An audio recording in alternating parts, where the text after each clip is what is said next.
Usualmente en mis podcasts me gusta traer temas de autoaprendizaje, temas que traigan crecimiento personal, crecimiento como profesional en la vida de cada uno de ustedes. Sin embargo, el tema de hoy es un tema que va más relacionado a la economía. Y como ya ustedes saben, yo soy empresario. Actualmente tengo 3 empresas y una de las empresas que hoy en día sostengo es un hedge fund o una firma de inversión en el cual nosotros manejamos portafolios dentro de los índices accionarios en los Estados Unidos y en Europa y hacemos versiones en contratos a futuro y contratos de opciones. Y para comentarles un poquito de mi background estudiantil, yo hice mi bachillerato, sin embargo, continué mis estudios en el mundo financiero o en el mundo accionario, en el cual a través de Tyrion Learning en Utah adquirí el conocimiento de invertir en instrumentos accionarios, instrumentos de opciones. También aprendí a estudiar el manejo de inversión en contratos a futuros, en commodities y del Forex Exchange. Luego fui para London y comencé a hacer trading en una firma de inversión que manejaban instrumentos financieros y se hacían inversión desde el punto de vista de fundamental y correlación en instrumentos de inversión más asociados a Forex y futuros. Y con ello pues tomé mi certificado y mi entrenamiento en este tipo de instrumento. Luego estudié políticas macroeconómicas en el IE Business School de España. Y luego comencé a trabajar para la firma SMB Capital en la ciudad de Nueva York, en Manhattan, donde hacía inversiones de opciones y educaba al mercado hispano de cómo manejar este tipo de inversión. Es muy importante tener en cuenta que este podcast no tiene ningún tipo de intención de dar consejos de inversión, simplemente de traer información relevante a lo que está sucediendo en la economía. Cualquier inversión que usted decida hacer, usted es responsable de cualquier ganancia o pérdida que usted vaya a obtener. La idea de comenzar o luchar por un negocio muchas veces es retante para los empresarios e inversionistas. No importa en qué etapa de tu empresa estás, si estás comenzando tu negocio, si está en crecimiento o si estás a punto de la bancarrota. Alexis Jiménez, con casi 20 años de experiencia de mucho éxito en los negocios e inversión, compartirá su conocimiento y experiencia. Toma acción y visita su blog www.alexisjimenez.net.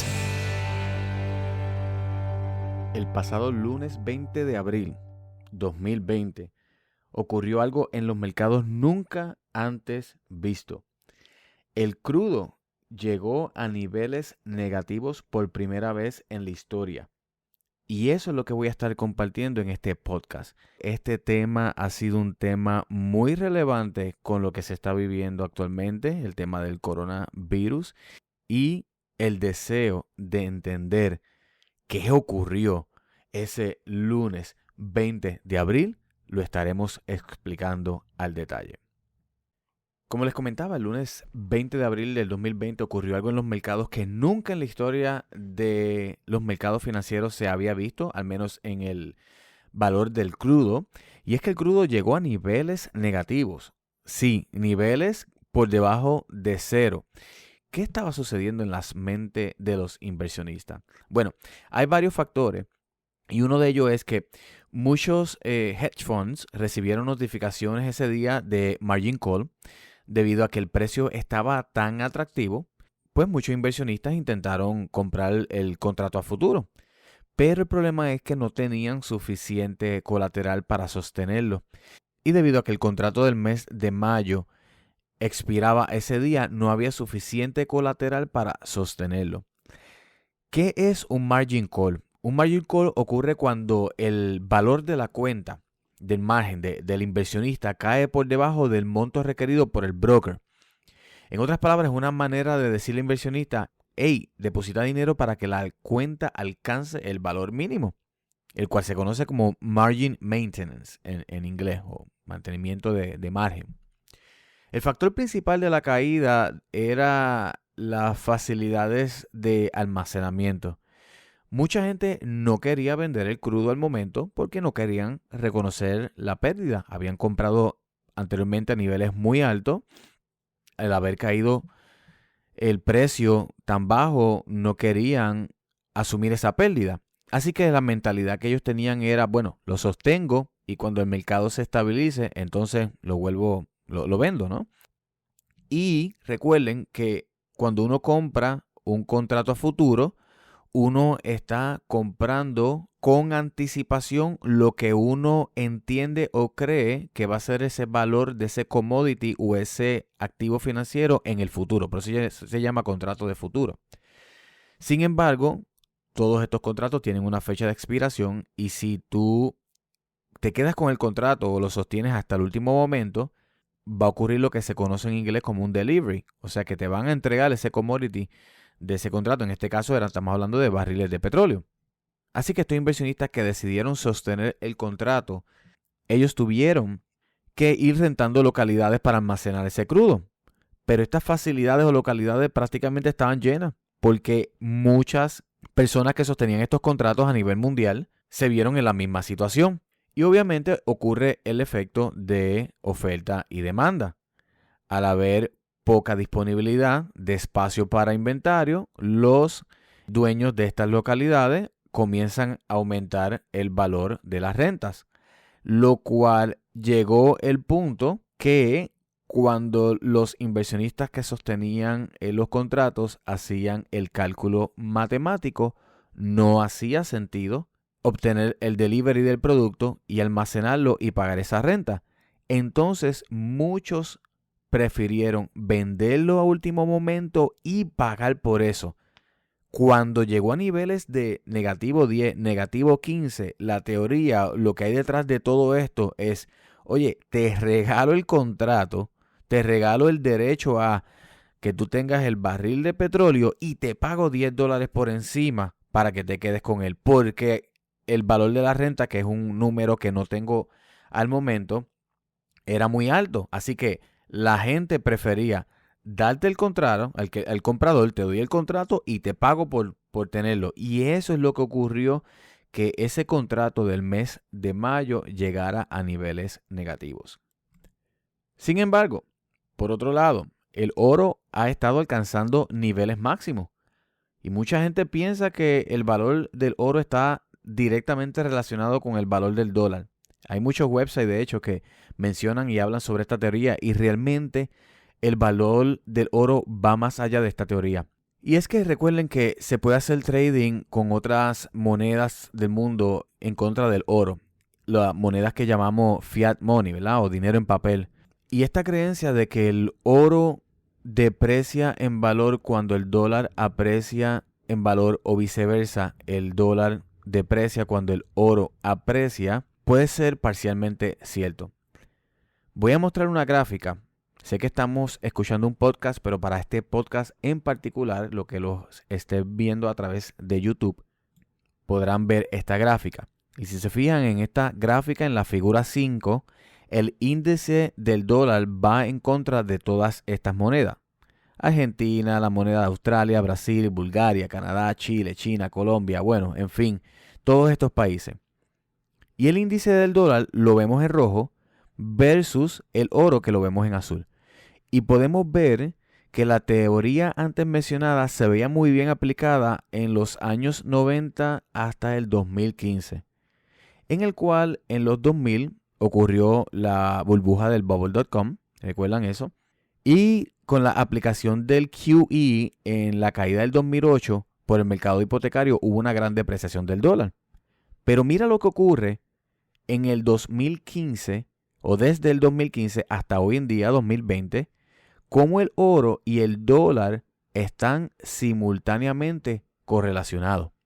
Y la verdad es que hay muchas explicaciones del por qué esto está sucediendo. Yo vengo con 3 y número 1 es muchas monedas alrededor del mundo les está yendo muy mal y mucho de esto tiene que ver con los problemas que las economías están enfrentando y que está ocurriendo a nivel mundial. La razón número 2 es que una de las razones por la que el dólar se ha movido durante este crash ha habido un crash de 12 trillones de dólares de margin call en activos de riesgo. Y muchos inversionistas piden dinero prestado en dólares. Eso es algo que hay que tener muy presente. Y obviamente, pues estos préstamos tienes que pagarlos en dólares. Entonces se comienzan a deber estos préstamos recientemente y obviamente como se tienen que pagar en dólares, esto es otro efecto. Y el número 3 es que el oro en general está relacionado con los commodities. Pero en estos momentos no vemos demanda por los commodities, especialmente los industriales como es el crudo. Nadie quiere estos commodities y esto provoca que el oro continúe hacia la alza. En estos momentos el oro está correlacionado más que nunca a la expansión del déficit de los Estados Unidos. Vamos a la figura 16 de esta otra gráfica y aquí claramente podemos ver cómo el oro se correlaciona más con la expansión del déficit de los Estados Unidos. La gráfica azul nos muestra el crecimiento o la disminución del déficit de los Estados Unidos. Podemos ver, por ejemplo, cómo en el 99-2001 aproximadamente Estados Unidos tenía un superávit y pueden ver que en un rango de 12 meses el oro y el déficit están muy bien correlacionados como se ve en esta gráfica. De hecho, si el gobierno gasta mucho dinero y los préstamos federales continúan aumentando, el precio del oro debería aumentar también. Si vemos esta tercera gráfica, aquí podemos ver que el oro se correlaciona muy bien con la deuda federal. De hecho, está más correlacionado con la deuda que con el balance sheet del Banco Central. Si miramos la figura 17, esta otra gráfica, se puede ver bien marcado cómo el oro está más correlacionado con la deuda que con el balance sheet. De hecho, mucha gente dice que si la Fed continúa inyectando dólares a la economía, el oro va a continuar aumentando. Y la verdad es que no necesariamente tiene que ser así. Si vemos el 2012 y 2013, vemos un incremento masivo en el balance sheet de la Fed, pero el oro iba disminuyendo en valor. Porque ese dinero no necesariamente entra a la economía en una manera que provoca un incremento en el precio del oro. Así que una vez más, los tiempos que estamos viviendo son tiempos interesantes, donde hay oportunidades no solamente de negocios, sino oportunidades de inversión. Gracias por acompañarnos en este podcast. Hemos pasado un grato momento juntos alrededor de un tema que cambiará vidas y naciones. No olvides mantenerte en contacto con nosotros a través de las redes sociales y nuestro website oficial alexisjimenez.net,